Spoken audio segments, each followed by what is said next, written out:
समझो बात को। कबीर साहब कह रहे हैं कि तंत्र मंत्र सब झूठ है। क्यों बोला झूठ है?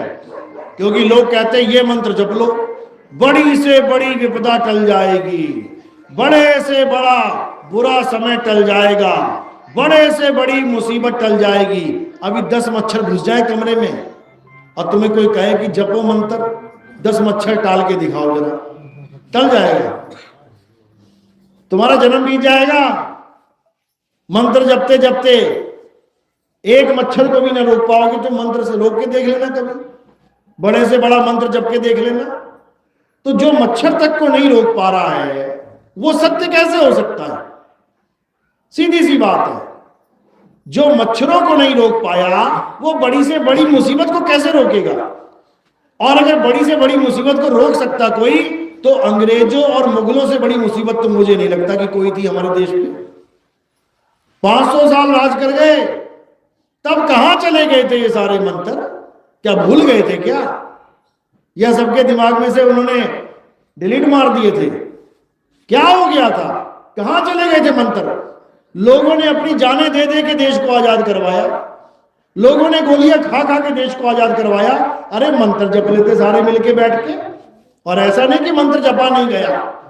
सोमनाथ का मंदिर जब लूटने के लिए आए मुगल, तो सारे ब्राह्मण क्या कहते कि सब सारे बैठ के एक साथ मंत्र जपेंगे, भोले शंकर प्रकट होंगे और इनका संहार करेंगे।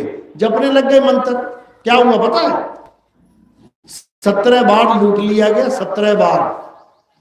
एक आम आदमी का घर भी 17 बार नहीं लूटता। देख लेना किसी भी गांव में जाकर पूछ के कि भैया कितनी बार चोरी हुई है, ज्यादा से ज्यादा 5-6 बार से ज्यादा चोरी नहीं होगी किसी के यहाँ, क्योंकि कोई ना कोई जुगाड़ बना लेगा वो चोरी ना होने का। और 5-6 बार चोरी हो जाए तो बचा गया उसके पास में, वो खुद ही नहीं आएगा चोर कि यार सारा तो लूट लिया 5 बार, अब क्या इसके पास? कुछ भी नहीं। लेकिन वो मंदिर सोचो 17 बार गया, ऐसा क्या था मंदिर में जो 17 बार लूटना पड़ गया? एक बार लूट लिया, सारा उठा के ले गए माल सामान। अब बताओ खाली दीवारें हैं वहां पे, क्यों आएंगे दोबारा लूटने? क्यों आएंगे लूटने? क्योंकि उन बेवकूफों ने दोबारा सजा दिया, वही सोना चांदी फिर लगा दिया। एक बार लेके गए तो होश आ जानी चाहिए थी कि सोना होगा चांदी होगा तो लुटेरे आएंगे, अगर नहीं होगा तो कौन आएगा? दोबारा लगा दिया, वो दोबारा आए, दोबारा लूट के ले गए। फिर भी समझ आ जानी चाहिए थी कि दोबारा लूट के ले गए, अब तीसरी बार ये काम नहीं होना चाहिए। लेकिन तीसरी बार फिर हो गया, वो फिर लूट के ले गए। चौथी बार फिर हो गया, वो फिर लूट के ले गए। कितनी बार हुआ ये काम? 17 बार। बहुत बहादुरी का काम था क्या ये? यह बहुत ज्ञानी पुरुषों वाला काम था क्या ये? हैं? हद कर दी। और ये क्यों लूटा जा रहा है बार बार? क्योंकि इनका अपना माल नहीं था, जनता का पैसा था, वो लोगों से इकट्ठा कर करके लगा रहे थे। अरे भगवान की भक्ति करनी है, पत्थर का सामान रख लेते वहां पे, पत्थर का शिवलिंग रहने देते। शंकर जी से मतलब है कि सोने चांदी से? जो शंकर खुद भस्म लगा के बैठा है, तुम उसको सोने का हार पहनाओगे, सोने का मुकुट पहनाओगे तो लूटा ही जाएगा। क्यों नहीं समझ में आया? अब समझ जाओ, भगवान किसी सोने चांदी का मोहताज नहीं है। ये सोना चांदी नाशवान तत्व हैं, गल जाएंगे, खत्म हो जाएंगे। भगवान कौन है? हे अर्जुन, ये आत्म तत्व ही परम तत्व है। और इसका ज्ञान प्राप्त करने के लिए तुम्हें किसी मंदिर मस्जिद गुरुद्वारे में जाने की जरूरत नहीं है कि मंदिर में आत्मा फंसी पड़ी है वहां ढूंढने जा रहे हो। आत्मा आत्मा कहां है? आत्मा कहां है? तुम्हारे पास है। मोको कहां ढूंढे रे बंदे, मैं तो तेरे पास में। हर इंसान के पास आत्मा है, हर इंसान के पास, हर जीव के पास आत्मा है। ये कुत्ते बिल्ली हैं, इनके पास भी आत्मा है, लेकिन बस ये उसको जान नहीं सकते। कारण क्या है? विवेक शक्ति की कमी। इतना विवेक तो है कुत्ते में कि ये मेरा मालिक है और ये दुश्मन है, ये चोर है और ये मेरा सगा संबंधी, कोई घरवाला रिश्तेदार। इतना तो विवेक है। तुम आटा फेंकोगे, खाना है कि नहीं खाना, इतना तो विवेक है। तुम बिस्कुट फेंकोगे, सूंघ के पता लगेगा कि खाना कि नहीं खाना, इतना तो विवेक है। लेकिन तुम कुत्ते को समझाते रहो कि तू एक आत्मा है, तू कुत्ता नहीं, तू आत्मा है, तो कुत्ता नहीं तू आत्मा है, समझ जाएगा क्या? नहीं समझ सकता। इसीलिए इंसान जन्म को सर्वश्रेष्ठ बोला गया है, क्योंकि यही बात अगर इंसान के आगे करोगे वो समझ जाएगा, हे इंसान तू शरीर नहीं तू आत्मा है। मेरी बात समझ में आ रही है ना? बस यही फर्क है कुत्ते में और तुम में। अगर मैं कुत्ते को ये कहूंगा नहीं समझ पाएगा, लेकिन तुम्हें कह रहा हूं तुम समझ रहे हो। बस इसीलिए इंसान जन्म को अनमोल जन्म कहते हैं, वरना कुत्ता तो मर्सिडीज में भी घूमता है, तुम बैठेगा कभी? कुत्ता ऑडी में घूमता है, हवाई जहाजों में घूमता है, तुम बैठेगा कभी? फिर तो तुमसे अच्छा जन्म कुत्ते का ही है। अगर तुम कह रहे हो कि कारों में बैठना ही अच्छा बड़ा बढ़िया जन्म है, हवाई जहाजों में बैठना, कुत्ता घूम रहा है और तुम नहीं घूम पा रहे हो, इसका मतलब तुम तो कुत्ते से भी गए गुजरे हो। लेकिन ऐसा नहीं है, ऐसा नहीं है। वो अपने कर्मों से हवाई जहाज में बैठा है। क्यों? पिछले जन्म में बहुत बड़ा दानी था, बहुत बड़ा ज्ञानी था, बन गया कुत्ता आत्मज्ञान ना होने के कारण, अब घूम रहा है कर्मों के अनुसार।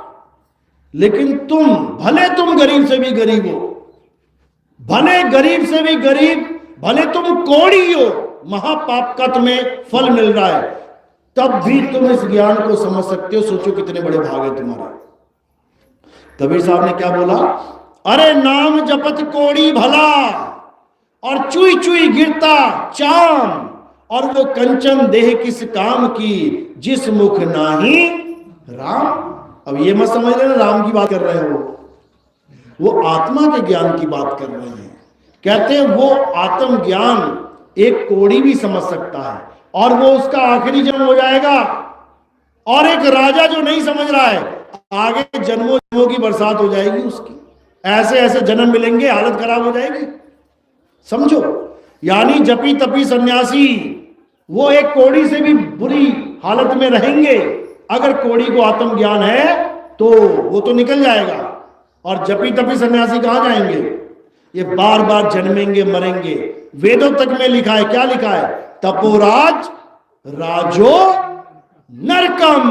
बताओ, यानी तुम्हें डायरेक्ट बताया जा रहा है कि तपस्या करोगे, नाम जपोगे तो क्या होगा? राज मिलेगा, और राज के बाद क्या मिलेगा? नरक मिलेगा। तो पहुंचाया तो नरक तक ही जा रहा है। जप और तप करने वाले भगवान के घर नहीं जा रहे भाई, जप और तप करने वाले नरकों को जा रहे हैं। इसलिए कबीर साहब ने तुम्हारा रास्ता ही बंद कर दिया नरक में जाने का। वो क्या कह रहे हैं? ना मैं जप में ना मैं तप में। तो जप और तप छूट गया तो फिर नरक कैसे मिलेगा? नरक कैसे मिलेगा? केवल पाप करने वाले ही नरक में नहीं जाते, जप तप करने वाले भी नरक में जाते हैं। समझ लो, कृष्ण जी जिन्होंने सुदामा के चरण धो के पिए थे, याद है ना स्टोरी? सुनाने की जरूरत तो नहीं ना। वो सुदामा कहां गया पता है? शिव महापुराण उठा के देखो। वो सुदामा गोलोक में गया, पूरा ऐश कर रहा है वहां पे। क्यों? तप का फल है, तपस्या करी, नाम जपे उसने, गोलोक में ऐश कर रहा है। अब क्या हुआ? अब राधा ने आके श्राप दे दिया कि हे सुदामा जा राक्षस बन जा जाके। अब राक्षस योनि में भटक रहा है। शंखचूड़ नाम का राक्षस, कहानी पढ़ लेना उसकी शिव महापुराण में। कौन है वो? सुदामा है। तो तपस्या करने के बाद कहां पहुंच गया? मंत्र जपने के बाद, नाम जपने के बाद कहां पहुंच गया? नरक योनि में चला गया। ये नरक योनि होती है, भूत प्रेत पिशाच राक्षस। स्वर्ग योनि है क्या ये? स्वर्ग में कौन रहते? राक्षस रहते हैं। स्वर्ग में देवता रहते हैं, और नरक राक्षसों के लिए बना होता है। तो ऐसी ऐसी योनियों में भ्रमण करना पड़ेगा, हालत खराब हो जाएगी। इसलिए कबीर साहब क्या कह रहे हैं कि इन नाम को, मंत्रों को, जंत्रों को त्याग दे, और किसे पकड़?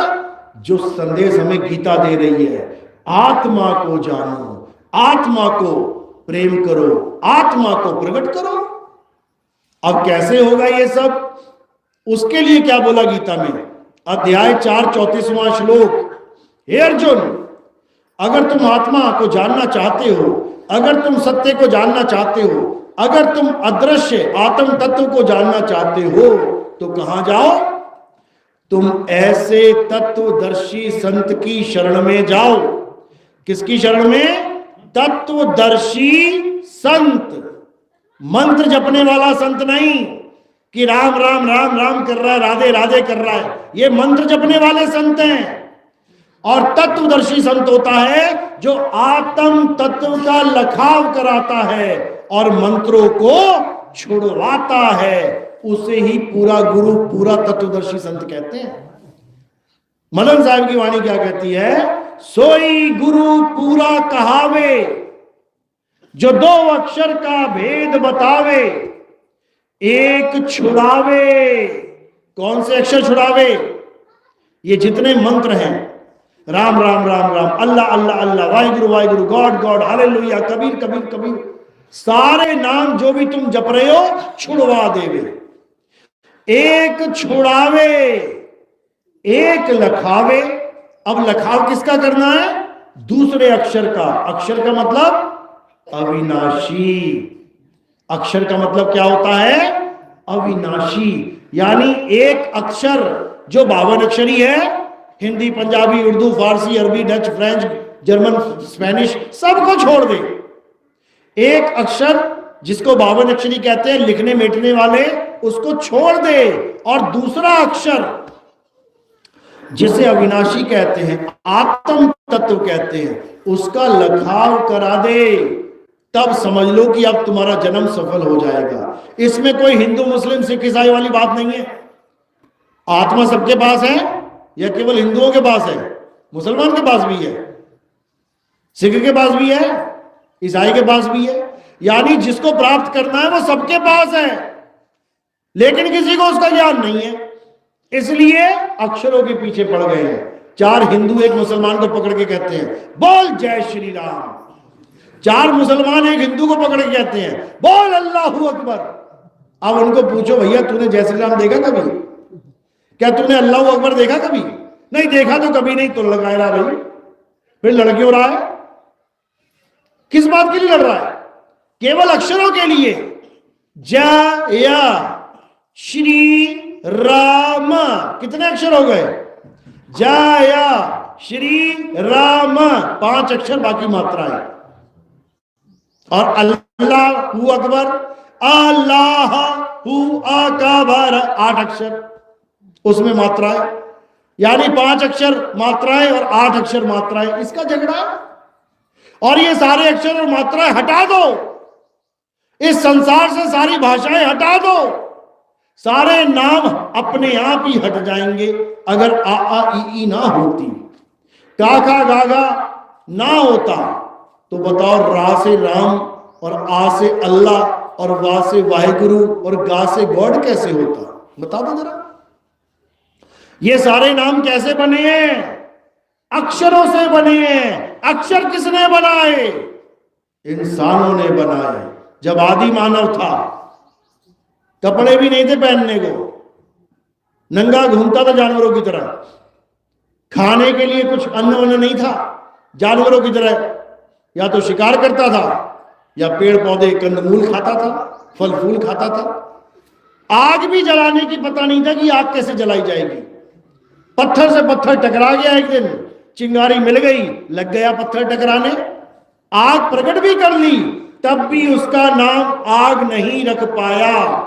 क्यों? कारण क्या था?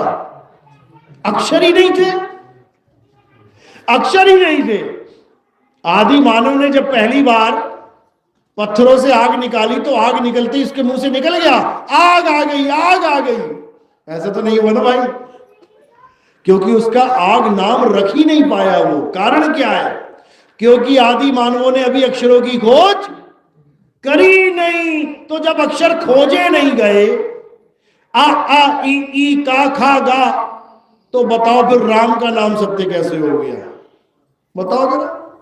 अरे राम का नाम तब बना है जब या रा ला वा पा फा बा भा मा, ये दोनों लाइनें बनी, तब उसमें से रा उठा लिया, इधर से मां उठा लिया, आ का डंडा लगा दिया।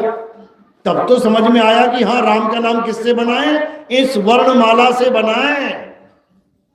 अगर आदि मानव वर्णमाला नहीं बनाता, बस जैसे गाय, बैल, बकरा, हाथी, घोड़ा तब से जीवित है, आज तक जीवित है, बिना अक्षरों के अगर आदि मानव भी ऐसे ही होता, कोई अक्षर वाला खेल ही ना होता, तो बताओ कितने धर्म होते इस दुनिया के,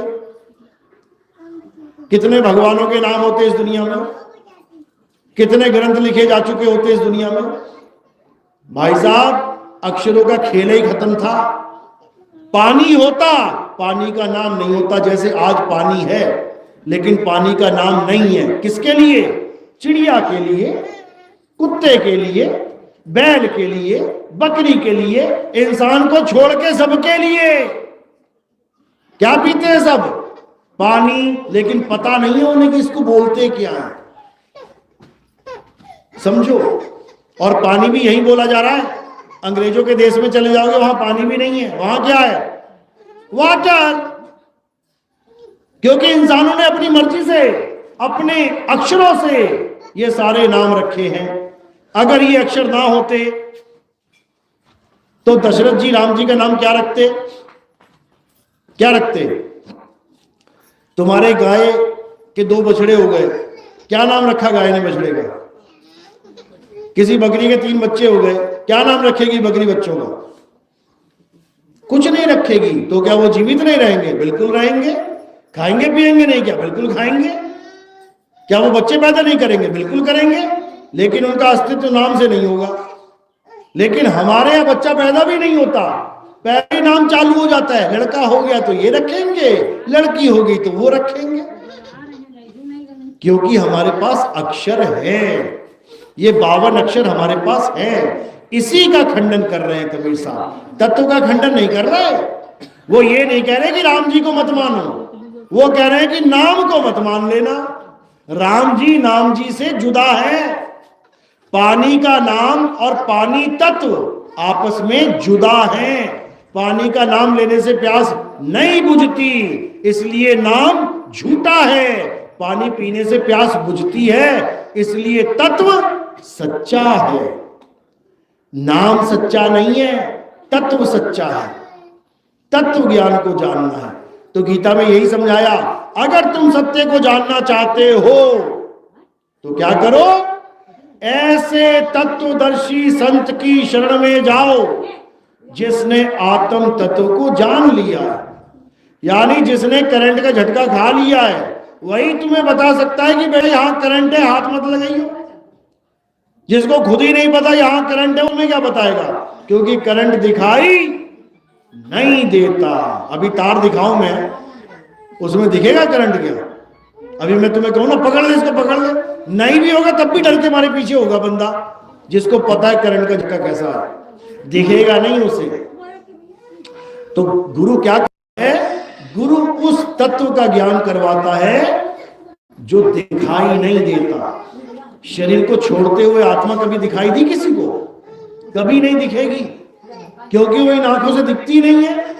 करंट जाते हुए कभी दिखाई दिया तारों में? कभी नहीं दिखेगा। नहीं तो सब देख रहे होते, कलर बता रहे होते, लाल रंग का करंट है कि पीले रंग का, लेकिन वो अनुभव किया जा सकता है।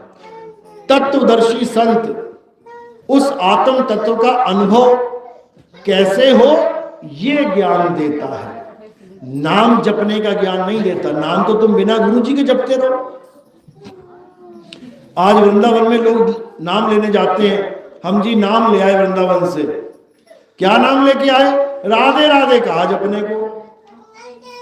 अब बताओ, अरे तुम्हें पहले से नहीं पता था क्या कि राधे राधे भी कोई नाम है? गुरु करने की क्या जरूरत है? गुरु उसको किया जाता है जो तुम्हें ज्ञान दे, नाम नहीं दे। गुरु का मतलब होता है ज्ञान देने वाला, नाम देने वाला नहीं। वो जपी होता है। जपी में और गुरु में जमीन आसमान का अंतर होता है। समझ लो। जपी क्या देता है? जप देता है, यानी अक्षरों को बार बार जपने का काम जपी करता है। तपी क्या करता है? तपस्या करना और करवाना तपी का काम है। गुरु क्या करता है? गु कहिए अंधकार और रु कहिए प्रकाश, यानी गुरु वो ज्ञान देता है जो अंधकार में प्रकाश कर दे। अंधकार क्या? अज्ञान, कि तुम एक शरीर हो, राम जी एक शरीर है, कृष्ण जी एक शरीर है, ये अज्ञान है। अब जब वो प्रकाश कर देगा तो वो आत्म तत्व दिखाई देने लग जाएंगे। राम जी आत्मा है, कृष्ण जी आत्मा है, हनुमान जी आत्मा है, शरीर नहीं है। शरीर तो धारण किए उन्होंने, जैसे तुमने कपड़े धारण कर लिए, आज पीले कपड़े, कल नीले कपड़े, परसों गुलाबी कपड़े, तो तुम क्या पीले नीले गुलाबी हो गए क्या? अरे तुम कपड़े नहीं हो, तुम कपड़ा धारण करने वाले हो। कपड़े आते जाते रहेंगे, फटते रहेंगे, तुम नहीं फट रहे हो। इसी को समझना है। तो